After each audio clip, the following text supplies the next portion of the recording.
I fixed my eyes on the horizon where a stretch of dark clouds had gathered, reaching across the sky like a massive pair of wings. The sound of thunder rumbled over the sea as I rested my arm on the ship's railing. These would likely be the last rays of sunlight I would enjoy for the remainder of our journey. In a few days' time, we'd finally reach land. With the storm looming in the distance, the last days of our voyage would be consumed by darkness. "Caraway!" a chipper voice called from behind me. I glanced at Gilroy as he stepped up to my side. His eyes met mine, and I smiled. "Would you look at that sunset? It's stunning." He leaned on the railing with one hand, his copper curls blowing in the wind, which was growing in intensity. "It's beautiful." He glanced in my direction briefly, before returning his gaze to the horizon. "Breathtaking." He cleared his throat as he leaned both arms on the railing. Watching the sun dip below the waves reminded me of why I was up here. Pulling my long hair around one side of my neck so that the wind couldn't wield it against me, I nudged Gilroy. "Thanks for what you did. At dinner. Sometimes I forget Marcel is the captain, not just my brother. I got carried away." "Anytime." Smiling, he looked down at his hands, fidgeting with the simple rings he often wore. "You've been kinda quiet lately," I said. "I hope you're not too disappointed about the book." "I've just had a lot weighing on my mind." A warmth spread along his cheeks, making his reddish freckles all but disappear on his face. "I actually wanted to talk to you before we made landfall." Worried, I turned to face him fully, but he avoided meeting my stare directly. "What is it?" He stood up straight, running his hands through his loose curls. "This is harder than I imagined." Curiosity sparking in my chest, I shoved his shoulder playfully. "If this is a practical joke, I won't hesitate to toss you overboard." Swallowing a nervous laugh, Gilroy turned to lean his back on the railing. No, I have a question, I guess one might say." "You're making me nervous," I teased, looking back out to sea. Was he afraid of my reaction? Was he thinking about leaving the crew? In truth, I wouldn't have been that surprised. His ambitions were much larger than his current role, grander than piracy, even. Although I'd certainly miss his company if he did leave. I let him work out what he wanted to say, and for a few minutes we listened to the thunder in the distance. "You once asked me why I carry this?" Gilroy finally asked, revealing a small, oval-shaped wooden box with intricately carved little flowers decorating the lid. Nodding, I looked at the beautiful box again. He'd had it with him since he joined our crew a few years back. I'd occasionally been tempted to look inside it, but it had been months since I'd seen it last. In fact, I'd almost forgotten about its existence. "It belonged to my mother," Gilroy explained, holding the box between us so that I could see its details more clearly.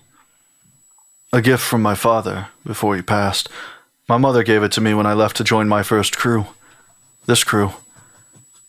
Tentatively, I rested one finger on the lid, tracing the delicate floral pattern. "It's beautiful."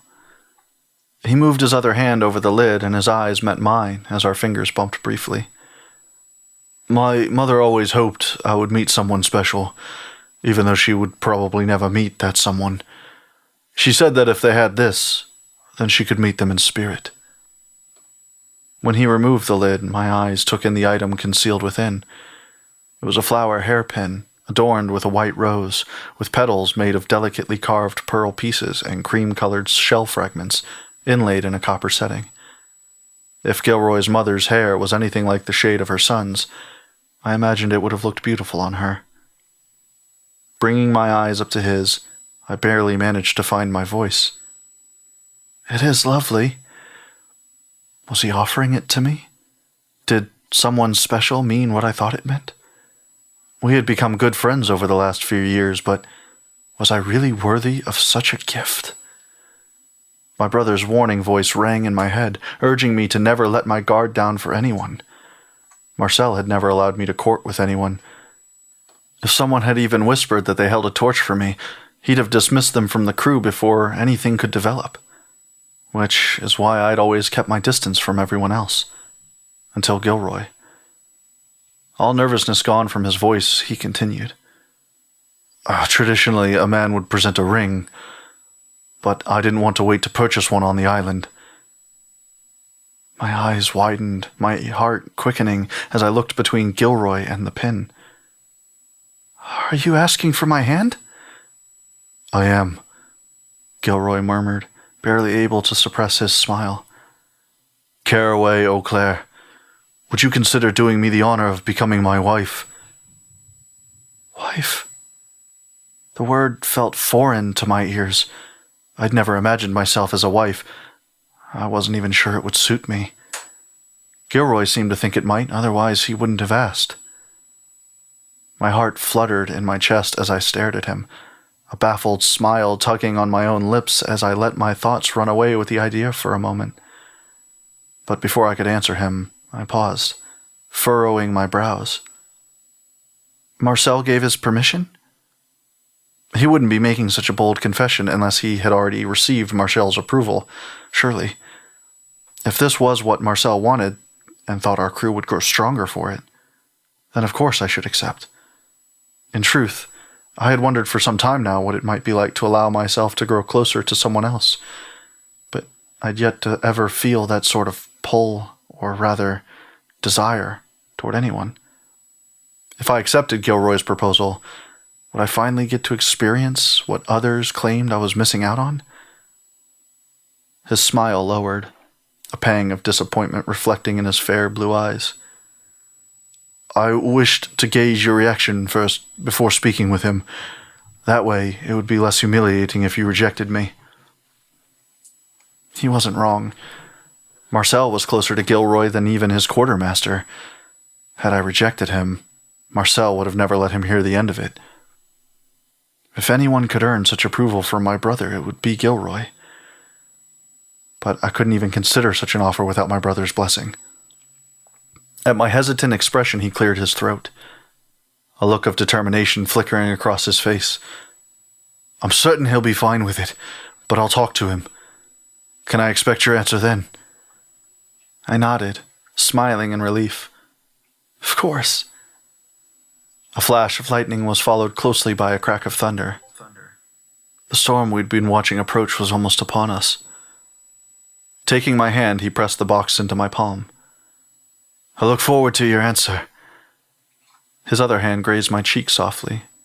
Wait for me. This shouldn't take long. I will, I said, watching him jog back across the deck and down the stairs to the first landing. My heart soared as I looked down again at the pin before replacing the lid and tucking the box carefully into my coat pocket. Looking toward the storm as it grew closer, I exhaled shakily as the thunder caused the railing to vibrate under my hands, the wind whipping the waves higher. I was relieved that this had happened before we had reached land. Gilroy knew my brother always felt uneasy whenever we docked, paranoid that I'd leave the crew and marry someone who lived ashore, or worse, that I'd leave and join another crew. It didn't matter how unwaveringly I promised that I'd never leave his side. However, if I was bound to a member of our crew, Marcel would have no reason to feel so uneasy. He'd have something to celebrate, instead of arguing over the slightest things. Maybe our time on land would be enjoyable again. The waves grew even higher as the wind picked up. The ship swayed and dipped more forcefully as the wind whipped through my hair, and I chuckled as I tried to restrain it with a ribbon. There would be no better solution than this. My brother would surely agree and provide his blessing. As I moved to find my post for the approaching storm, I was blanketed by the warm feeling that everything was going to change for the better. The wind wailed furiously against the ship's rigging as the crew struggled to contain the sails. All thoughts of Gilroy's proposal and Marcel's still unknown response were far from my mind as I focused on the here and now. The storm had reached us sooner than we had anticipated, and was now bearing down against us much worse than we'd expected. My shouts barely carried over the sound of the waves as they crashed against the ship. Making my way to the railing, I helped one of the men tie down a crate that had come loose, water cascading into our faces with every lurch of the ship. I grabbed my crewman by his jacket. "Help get the others below!"